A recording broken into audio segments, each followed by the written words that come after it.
Although Unity's stock has taken a beating, it's not game over yet. In fact, there's growing optimism for at least a moderate rebound following its preliminary first quarter results, and major changes it's putting into action to improve profitability and growth. Unity expects Q1 revenue of $505 to $508 million, exceeding its prior guidance of $480 to $490 million. Adjusted EBITDA is projected at $130 to $135 million, representing 58% year-over-year growth and a 26% margin, higher than the previously expected 22%.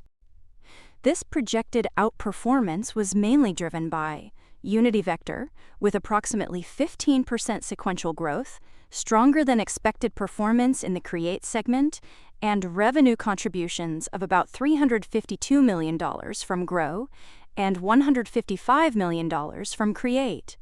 In the long term, bullish sentiment has been invigorated by Unity exiting underperforming or non-core businesses. For example, by shutting down the ironSource ads network by April 30th, while also seeking a buyer for its supersonic game publishing unit. Both were acquired in the 2022 ironSource merger but have weighed on margins.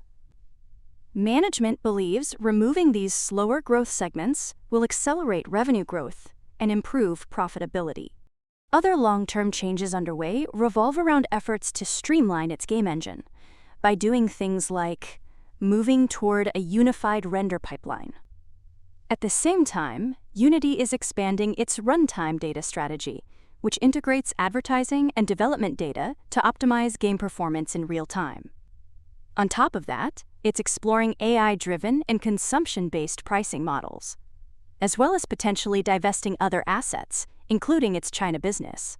And that's why Unity and its supporters remain united in their optimism, noting that these steps position Unity for sustained growth and eventual profitability, even though some near-term challenges linger on.